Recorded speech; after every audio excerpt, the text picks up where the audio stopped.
Hello students, welcome to Standard 11. Let's enjoy read 1. कि असफलता एक चुनौती है, इसे स्वीकार करो। असफलता एक चुनौती है, इसे स्वीकार करो। क्या कमी रह गई देखो और सुधार करो। जब तक न सफल हो नींद चैन को त्यागो तुम। जब तक न सफल हो नींद चैन को त्यागो तुम। संघर्ष का मैदान छोड़कर मत भागो तुम। कुछ किए बिना ही जय जयकार नहीं होती। कोशिश करने वालों की कभी हार नहीं। Read 1. The Journey of My Life From Earth to Everest. Aruna Sinha was a national level volleyball player. When she was traveling on a train, some thugs tried to snatch her golden chain. She fought back but was thrown out of the speeding train and lost her left leg. This happened when she was 24. However, this accident never affected her spirit. At All India Institute of Medical Science, Delhi, an artificial leg was fitted. A year later, she was restrained as a mountaineer and became the first female with an artificial leg to scale Mount Everest. This is her unforgettable story of hope, courage, and inspiration. Let us read 4 scenes of her life, narrated in her own words. Scene 1. I had started dozing. My eyes were closed, but mind was awake.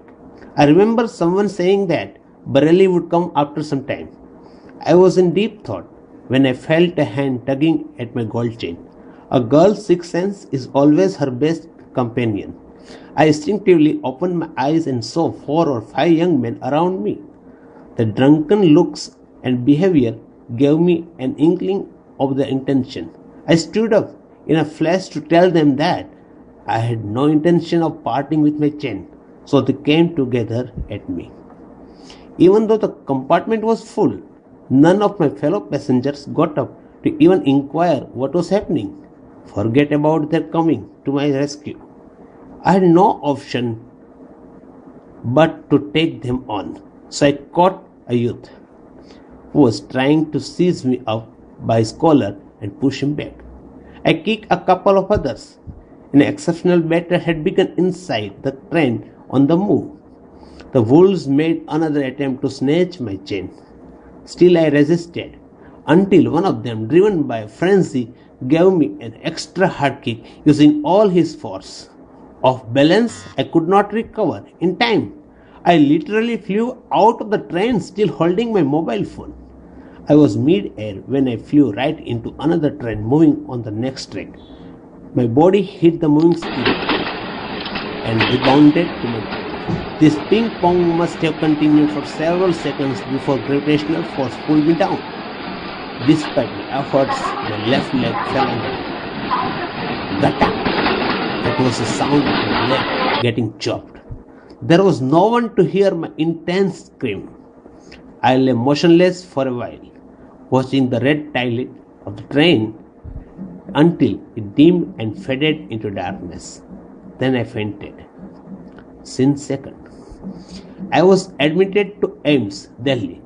On the intervention of the Prime Minister, the Union government would bear the entire cost of my treatment. Soon AIIMS began issuing daily medical bulletin on my status. I was told that young people, auto drivers and roadside vendors were carrying out candle march to galvanize support for me and to pray for my recovery. With the help of the best and the latest technology, gradually I started responding to the treatment. One morning, my brother-in-law, my sister Lakshmi's husband, Sahib, suddenly asked me, Everest Chadogi? He had just read an interesting piece of information in the newspaper. No female amputee had ever scaled Everest. I wasn't amused. I have lost a leg and you are talking of Mount Everest? I started talking to myself. If I could take a shot at Everest and succeeded, I would become the first female amputee to hold that record. I thought about it for some time and then I conveyed to Sahib my willingness to take up the challenge. ठीक है, हम करेंगे, I said. I now had something to look forward to, a mission, a goal, a reason to dream. It was not going to be easy, but throughout my life, nothing had come easy. I felt like I was born again. Then I started waiting for my artificial limb to arrive. When it finally arrived, I was overjoyed. The artificial leg was really something beautiful. The artificial leg felt almost like my real leg. I could hardly feel the difference. I started falling in love with this stranger whom I was wedded for life. I had set my eyes on a mountain and I needed to prepare myself with the help of this stranger. Scene 3. On 20th February 2012, almost a year after I was pushed out of the train, I set out for the training institute set by Bachendri Pal near Uttarkashi. I called up Bachendri Pal to tell her that we had reached Uttarkashi. She was surprised at how quickly I had reached. After this, my confidence skyrocketed. Bachendri Pal always pumped fresh confidence in me. Arunima, you are far better than others. These people seem to be suffering from a handicap, not you. I am proud of you. But before Everest expedition, you will have to prove yourself. If you climb 21,798 feet high Chasmar Kangri mountain in Ladakh, you will be on your way to Everest. I successfully completed that expedition.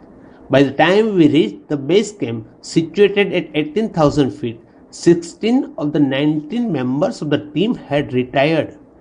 Bachendri Pal greeted me at the base camp. Mary Sherning, she said, and took me in her warm embrace. In the evening, Bachendri Pal announced that I was finally ready for Everest. She also assured me that she would talk to the officials at Tata Steel for sponsoring my Everest dream. Scene 4. I arrived at Everest Base Camp on 11th April 2013. Exactly 2 years had passed since I was thrown out of the moving train. At the camp, nobody seemed to know that I had an artificial leg. One day, while returning, my left leg got wet with snow because I had slipped a couple of times on the slippery surface. Next morning, I left the artificial leg out in the sun to dry. At that time, some foreigner realized that I had only one leg. After that, my TRP soared. In my final expedition to Sagarmatha, head of the sea, the local name for the peak of Everest, Nima Kancha was my mountain guide. He was a nice and helpful Nepalese man who used to scold me at times when upset. The last trek to the peak of Everest began. It was a very dangerous narrow path. I slipped and fell once. Even my oxygen was running out. I was struggling with my paining leg. My Sherpa said I must quit, but I knew that there was no going back. I pushed forwarded through my Sherpa, kept insisting that I should return. I have enough oxygen to reach the summit and hoist the country's flag. What happens afterward doesn't matter anymore. I told Nima Kancha firmly, remember, none can defeat you until you concede.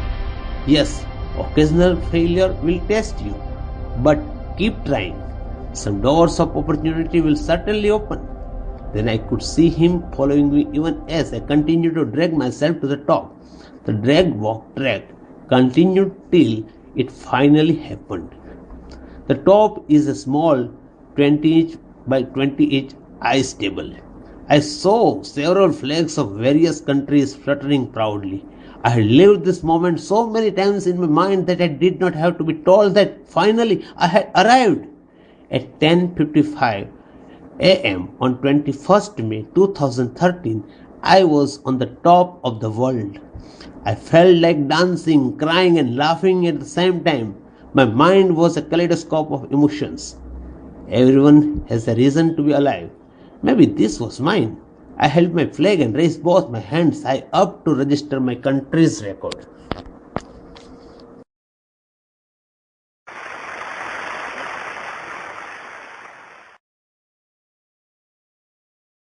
Thank you so much आप लोगों को कि इतनी देर किसी को बैठ के सुनना सबसे बड़ी बात ये होती है, क्योंकि जब वहां पे हम बैठ के किसी को सुनते हैं तो उतना पेशेंस रखना पड़ता है, ये मुझे लगता है।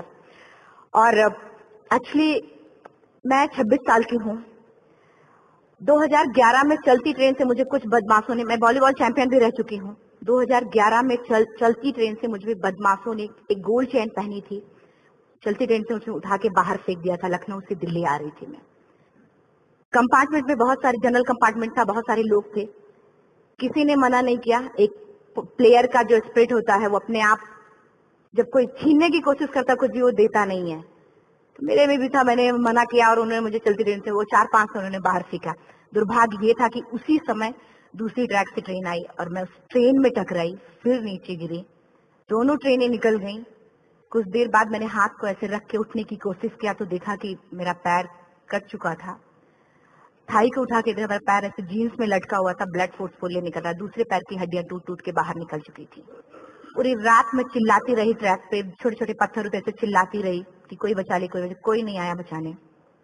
और जब पूरी रात चिल्लाते चिल्लाते इतना कि मुझे दिखाई भी देना बंद हो गया, जब ट्रेन आता था तो वाइब्रेट होता था। इतना ही नहीं, फ्री का इनविटेशन भी लोगों को मिल गया था, कुछ लोगों को। ट्रैक पे आपने ट्रेन की ट्रैक पे छोटे छोटे चूहे देखे होंगे, मेरे कटे हुए पैर पे आग के मेरे पैर कुतर रहे थे। मेरा ब्रेन कॉन्शियस मेरा पूरा काम कर रहा था मेरे, लेकिन बॉडी में कोई भी मूवमेंट नहीं था। पूरे पल में वही चीजें सोच कि कैसे मैं अपने आप को कैसे बचा पाऊं।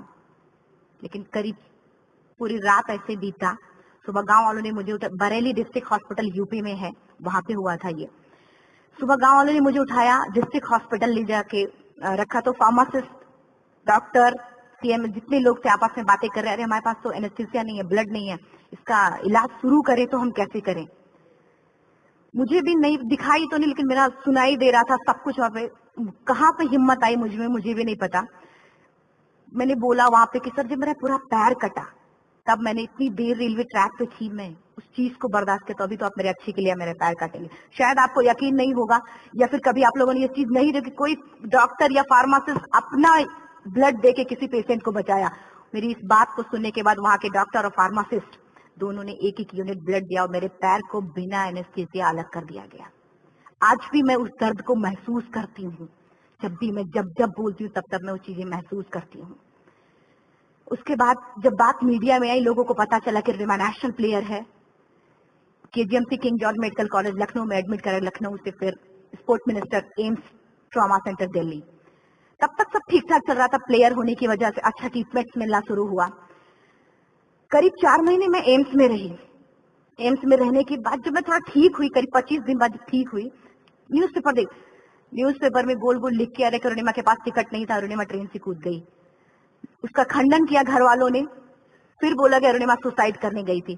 जिस लड़की का शरीर का एक अंग कट चुका, पूरी जिंदगी का पता नहीं कि व्हील चेयर है, बैसाखी, या पता, यहाँ तक कि मेरे स्पाइन में 3 फ्रैक्चर था, मुझे ये भी नहीं पता था कि मैं बेड से उठ भी पाऊंगी कि नहीं। अंदाजा लगाया जा सकता, सिर्फ अंदाजा लगाया जा सकता है कि उसकी दिलो दिमाग पे क्या चल रहा होगा, उस परिवार की क्या स्थिति रही होगी, जब जिस परिवार की एक यंग एज लड़की का इस तरीके का सिचुएशन हुआ हो। फिर भी कहते हैं कि जहां चाह होती वहां राह मिली जाती है। एम्स के हॉस्पिटल के बेड पे मैंने डिसाइड किया, क्योंकि अपनी बातें हम चिल्ला चिल्ला के करें, वो सिस्टम की इतनी हाई लेवल की बातें हो रही थी कि हम एक मध्यम वर्गीय फैमिली से थे, हम अपनी बातें चिल्ला चिल्ला के कह रहे थे, लेकिन कोई नहीं सुन रहा था। लेकिन कहते हैं मैंने अपने दिल, दिमाग, अंतरात्मा से ये चीज सोच ली कि ठीक है, आज आपका दिन है, जितना चाहो बोल लो, एक दिन तो मेरा दिन आने वाला, मैं प्रूफ कर दूंगी कि मैं क्या हूँ, मैं क्या थी, ये मैं प्रूफ कर दूंगी। हॉस्पिटल के बेड पे डिसाइड किया वॉलीबॉल लाइफ का सबसे टफ गेम करना है, तब मैंने माउंटेनिंग चुना। जब मैंने माउंटेनिंग कहने और करने में बहुत फर्क होता है। जब मैंने माउंटेनिंग की बात सोची और लोगों के सामने, सबसे बड़ी चीज थी सही गाइडेंस में ट्रेनिंग लेना, दूसरा स्पॉन्सरशिप। इतना बड़ा एक साथ तो मैंने 40 से 50 लाख मैंने वाकई में कभी नहीं देखे थे पहले। मेरे लिए बहुत बड़ी चीज थी वो इकट्ठा कर पाना। जब मैंने लोगों के सामने रखा कि मैं माउंटेनिंग करना चाहती हूँ, एवरेस्ट के लिए मुझे ट्राई करना है, हर किसी ने मुझे बोला कि क्या है, पागल हो चुकी हो क्या, तुम्हारा दिमाग खराब हो चुका, तुम कभी नहीं कर सकती माउंटेनिंग। एक पैर आर्टिफिशियल है, दूसरे में रॉड है, और तुम्हारा दिमाग खराब है, स्पाइन में भी फ्रैक्चर है, तुम पागल होगे, चुपचाप कोई नौकरी करो, जियो न्यापास करो। क्योंकि लोगों का सबसे बड़ा प्रॉब्लम ये होता, लोग फिजिकल देखते, पैरों को मेरी अंतरात्मा में क्या चल रहा था वो तो किसी को पता ही नहीं था। मुझे लगता है कि आज यहाँ पे मैं भी सुबह से देख रही हूँ, इतने अच्छी अच्छी चीजें मैंने सीखी यहाँ पे।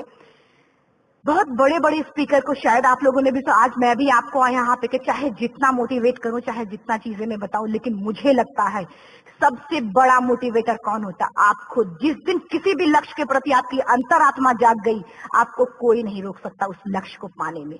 ये मैं किताब से बातें नहीं बोल रही हूँ, ये मैं एक एक पल मैंने ये मैं कोई भी किताब की बातें नहीं, एक एक पल आज जो मेरा 26 साल का एक्सपीरियंस है वो मैं बता रही हूँ सिर्फ आपको। उसके बाद किसी तरीके से मैनेज किया मैंने। भाई साहब, मेरा परिवार मेरा बैकबोन था। परिवार ने मुझे, भाई साहब ने मुझे कहा कि मैडम बछेंद्री पाल जिन्होंने 1984 में एवरेस्ट समिट किया, उनसे मिलते हैं, वो जरूर कुछ ना कुछ करेंगे। हॉस्पिटल से निकलने के बाद मेरे राइट लेग में स्टिचेस लगी थी। मैंने डायरेक्टली घर जाने की बजाय, जब लोग ये सोचते कि मुझे अपना जीवन यापन कैसे करना है, जब लोग ये सोचते हैं कि मुझे अपनी जिंदगी के, मेरे दिमाग में सिर्फ 2 चीजें चल रही थी, मुझे इनका जवाब कैसे देना है और एवरेस्ट समिट कैसे करना है। फर्स्ट तुरंत गए बछेंद्री मैम के पास, जब मिले, मैम ने फर्स्ट टाइम जब मुझे देखा तो उन्होंने कहा, अरुणिमा, उनकी आंखों में आंसू आ गए। उन्होंने बोला, अरुणिमा, तूने ऐसी हालात में एवरेस्ट जैसे दुरूह पहाड़ के बारे में सोचा तो तूने अपने अंदर तो एवरेस्ट फतह कर लिया, अब तो सिर्फ लोगों के लिए। मेरे परिवार को छोड़ के बाहर की पहली ऐसी महिला थी जिन्होंने मुझ पे भरोसा किया था कि हाँ अरुणिमा, तुम कर सकती हो। मेरे लिए वही बहुत बड़ी चीज थी। प्लानिंग भी कर ली, मैम भी मिल गई, सब हो गया, लेकिन जब उतरते हैं फील्ड में तब पता चलता कि हम क्या हैं। रोड हेड से मैं पहुंच गई। मैडम ने कहा कि ठीक है, तुम्हारे कहने, तुम्हारे सोचने से कुछ नहीं होगा, अरुणिमा प्रूफ करो कि कर सकती हो। मैंने कहा बस एक मौका चाहिए मुझे।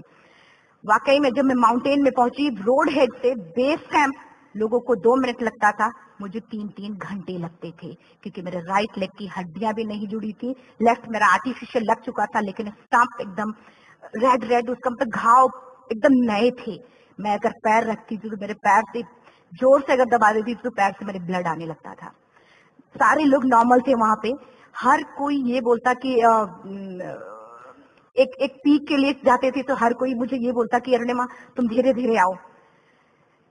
मेरे दिमाग में हर बार यही बात चलती थी कि क्या है, मैंने एवरेस्ट का प्लान किया, मैं इनके बराबर भी नहीं चल पा रही हूँ। खुद से संकल्प लिया कि कोई बात नहीं, एक दिन ऐसा आएगा कि मैं इनसे पहले जाऊंगी। और आपको शायद यकीन ना हो, आने वाले 8 महीने बाद पूरा का पूरा वेट उठा के बेस कैंप से साथ निकलते और टॉप पे पहले पहुंचते। ऐसे करके देखते थे कि अरे ये लोग तो पीछे। खुशी होती थी। उससे भी ज्यादा मुझे खुशी तब होना शुरू हुआ जब वो सारे लोग आके मुझसे ये पूछते, मैडम खाते क्या हो, बता दो। पैर नहीं है फिर भी कैसे चलते हो। उसके बाद पूरा मुझे स्पॉन्सरशिप मिला।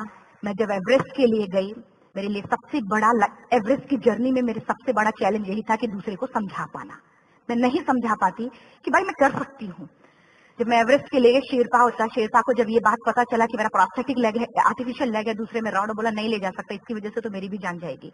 मैडम ने, हमने सबने कन्विंस किया किसी तरीके से।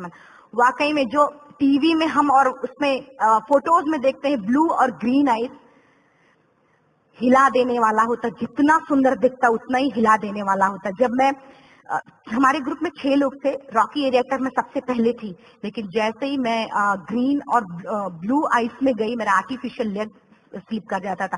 फ्रंट पॉइंटिंग से, जब मैं फ्रंट क्रैम्पोन से फ्रंट पॉइंटिंग मारती थी, लेफ्ट से पेन होता था तब भी करते, लेकिन आर्टिफिशियल जैसे फ्रंट पॉइंटिंग मूव हो जाता, मेरा पैर ही मूव हो जाता था। शेरपा मुझे बोला नहीं हो सकता अरुणिमा, जबरदस्ती मत करो। मैंने कहा कुछ नहीं, ये मेरा पैर है, मैं जानती हूँ कैसे चलेगा। फाइनली 1, 2 बार, 3 बार करने, 4 बार, 5 बार होल्ड हो जाता था। आइस थोड़ा टूट के निकलता था तो मैं वहां पैर रख के जाती थी। कैंप 3 तक ठीक था, प्रॉपर एक्लिमेटाइज किया अपने आप। कैंप 3 तक जनरली गए। बात जब कैंप 3 के ऊपर की होती है, साउथ कोल समिट, अच्छे माउंटेनियर, अच्छे दिलेर के हौसले धरे के धरे तब रह जाते हैं जब अपनी आंखों के सामने किसी को मरता देखता है, और दिमाग में बात, जब जिसको डिसीजन मेकिंग, और ये दिमाग में बातें जब ये आने लगती हैं कि अरे जिस चीज के लिए हम जा रहे हैं उसी चीज के लिए आदमी मर रहा है, इसी चीज के लोग लिए मर चुके हैं। रात में क्लाइंबिंग, ज्यादा से ज्यादा माउंटेनिंग रात में की जाती है क्योंकि वेदर शांत होता है। जब मैं रात में निकली साउथ कोल से, कैंप 4 से, मेरी हेडलाइट जिधर ही हेडलाइट जा रही थी उधर ही डेड बॉडीज मुझे नजर आ रही थी। मेरे रोंगटे खड़े हो रहे थे। मुझे समझ में नहीं आ रहा था कि मैं करूं तो क्या करूं। इतना ही नहीं, मैं जिस रोप में थी उसी रोप में जब मैं आगे जा रही हूँ और एक बांग्लादेशी, उनका हाथ हल्का हल्का ऐसे हिल रहा, मुंह से आवाज आ रही थी। मैं एक्सप्लेन नहीं कर सकती मुझे कितना डर लग रहा था। बार बार ये बार बार मन में आती, इसका ऑक्सीजन खत्म हुआ है, ये मर चुका है लास्ट सिचुएशन में, और हम कुछ नहीं कर पा रहे हैं, क्या करें। उसके बाद मैंने 10 से 15 मिनट सिर्फ मैं वहां खड़ी रही। मैंने सिर्फ इतना बोला कि अगर आप सभी में से सभी ने एवरेस्ट सबमिट कर लिया तब तो ठीक है, अगर नहीं सबमिट किया है मैं सबके लिए एवरेस्ट सबमिट करूंगी और जिंदा वापस जाऊंगी। क्योंकि जैसा हम सोचते हैं हमारी बॉडी उसी तरीके से जनरेट करना शुरू करती है।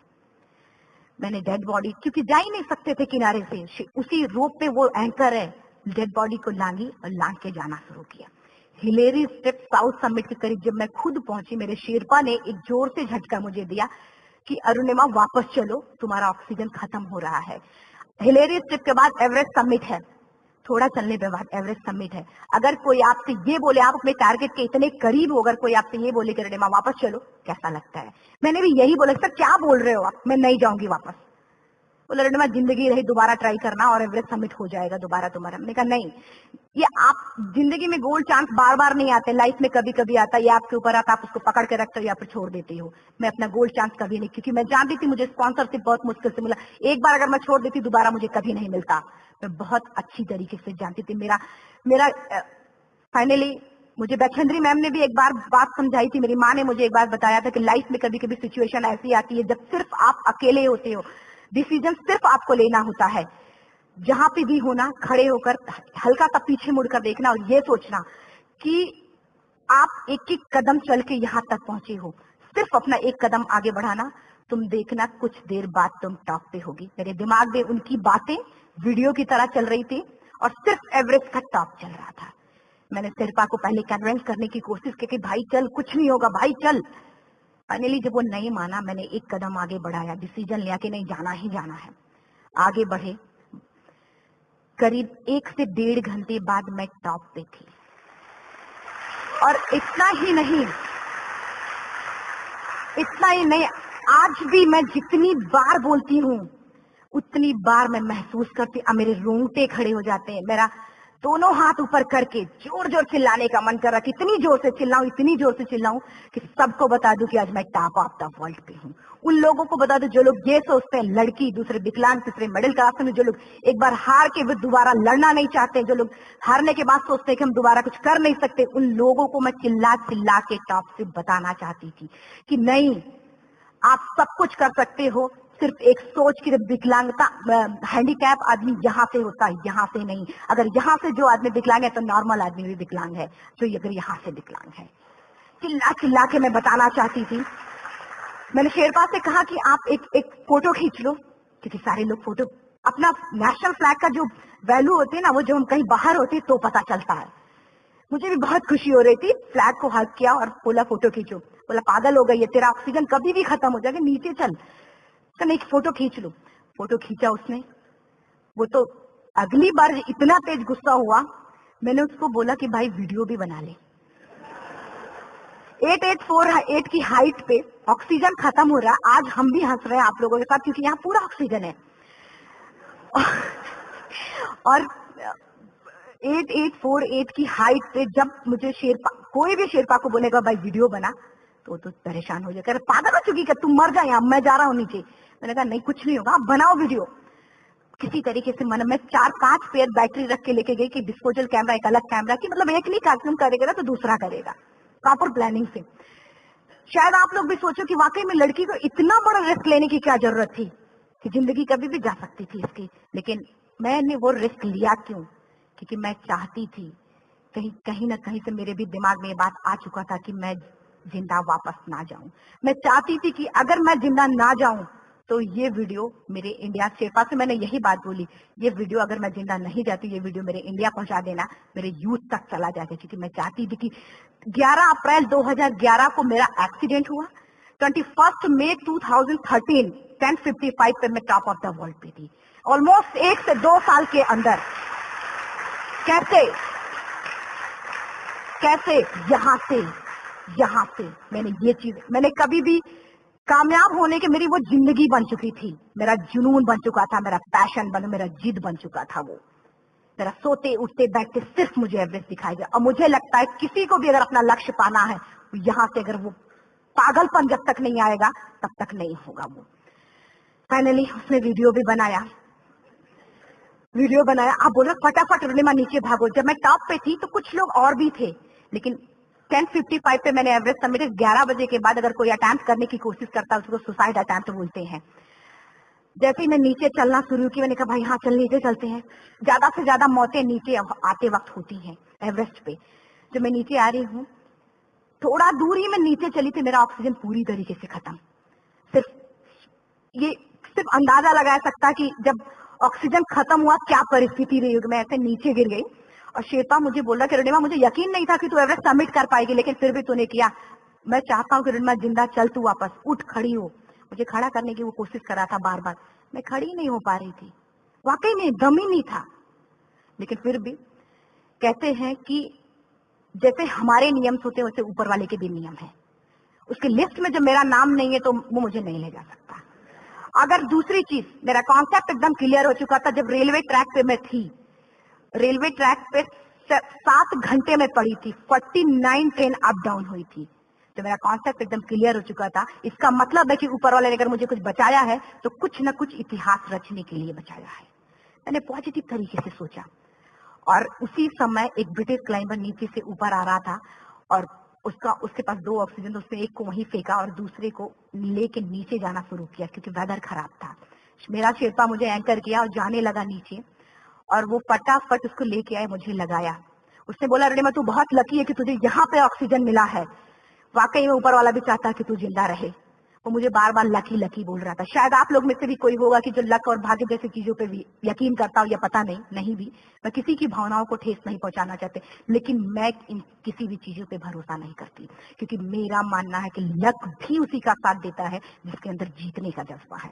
अगर आपके अंदर जीतने का जज्बा नहीं है, चारों तरफ सिर्फ बहाने होते हैं, सिर्फ बहाने, इतना सारा एक्सक्यूज होता है। शायद मैं भी अगर वापस आ गई होती तो मैं बोल देती मेरा ऑक्सीजन खत्म है, कोई मुझसे पूछने ना बचेंद्री मन, ना मेरा परिवार, कोई भी मुझे पूछने नहीं आता। लेकिन क्या कभी मैं अपने आप को समझा पाती? कभी नहीं। फाइनली जो भी था, लक भाग्य किस्मत में नीचे आ रही थी। बहुत खुश थी। माउंटेन, डेड बॉडीज, मेरा शेरपा, ये लोग थे। मैं किसी से शेयर भी नहीं कर पा रही थी, अरे मैंने एवरेस्ट सबमिट किया। किसी से शेयर भी नहीं कर पा रहे थे। फटाफट मैंने नीचे हील मार मार के नीचे आ रहे थे। एकाएक मेरा प्रोस्थेटिक लेग, पूरा का पूरा लेग ही निकल गया। -60 डिग्री तक टेम्परेचर डाउन हो जाता है एवरेस्ट पे।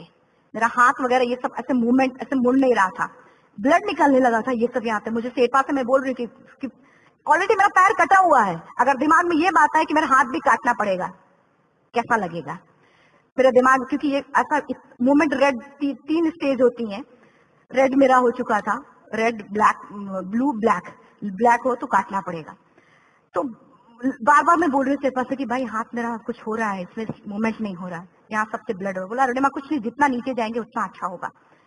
प्रोस्थेटिक लेग मेरा निकल चुका है, मैं रुकी, मेरा ऑक्सीजन चल रहा, बड़े मुश्किल से लक भाग्य किस्मत जो भी था मुझे मिला था। शेरपा मेरे आगे है, लास्ट मोमेंट तक वो मुझे बोलेगा, अगर वो मैं नहीं चलती वो मुझे छोड़ के चला जाए। गलती उसकी भी नहीं होती, क्योंकि वो क्या करे, क्लाइंबर की वजह से है तो अपनी जान वो भी दी, गलती उसकी भी नहीं है। लास्ट में मेरी आंखों से आंसू निकलने लगा। मैंने सोचा क्या करूं अब। रोने अपने आप आंसू नहीं, कहीं ना कहीं से आ ही जाता है। दूसरे पल मुझे समझ में आ गया कि रोने धोने से कुछ नहीं होगा। मैंने आंसू को पोंछा और रोप, जो मेरी रोप थी, रोप को पकड़ा दूसरे हाथ से, आर्टिफिशियल लेग को, पैर को घसीट घसीट के चलना शुरू हो गया, क्योंकि मेरे पास यही था। ये तो दूसरा था, गिव अप कर दो ही चीज थी। पैर को घसीट घसीट चलना शुरू हुआ। कुछ दूर नीचे चलने के आने के बाद रॉक था, उसमें घुसे, पैर को खोला, सही किया, फिर नीचे चलना। Camp 4 to summit to camp 4 3500 feet है, और इसमें टोटल जनरली लोग 16 से 17 घंटे में सबमिट कर लेते हैं। मुझे टोटल 28 घंटे लगे थे। हर माउंटेनियर, चाहे बाहर का या फिर इंडिया का, हर किसी ने ये मान लिया था कि अरुणिमा जिंदा वापस नहीं आएंगी। हर किसी ने ये चीज मान लिया था। लेकिन मुझे लगता, जब मैं वापस साउथ पोल पहुंची, जब मैं टेंट का जिप खोला, मैंने हर किसी ने कहा कि अरे तू यहाँ है, हम तो सब सोच लिए थे तू चली गई। हर किसी ने ये बोला था। फिर सब खुशी मना रहे थे हम सब। लेकिन ये सब बताने का मेरा सिर्फ एक मकसद था कि सब कुछ हम में है, हम जैसा चाहे वैसा कर सकते हैं। ऑलरेडी टाइम हो चुका है। मैं एक चार लाइन की पंक्ति सिर्फ बोलूंगी। मैं एक्चुअली मेरा एम है कि मैं वर्ल्ड के जो कॉन्टिनेंट है, कॉन्टिनेंट के हाईएस्ट पीक समिट करूं। एशिया का एवरेस्ट हो चुका है, अफ्रीका किलिमंजारो हो चुका है, यूरोप का एल्ब्रूस हो चुका है। 23 नवंबर को मैं जा रही हूँ ऑस्ट्रेलिया हाईएस्ट पीक के लिए। बस आप लोगों की गुड विशेस चाहिए। और 4 लाइन, अभी तो इस बाज की असली उड़ान बाकी है, अभी तो इस बाज की असली उड़ान बाकी है, अभी तो इस परिंदे का इम्तिहान बाकी है, अभी अभी मैंने लांघा है समुद्रों को, अभी तो पूरा आसमान बाकी है। Thank you so much. Thank you.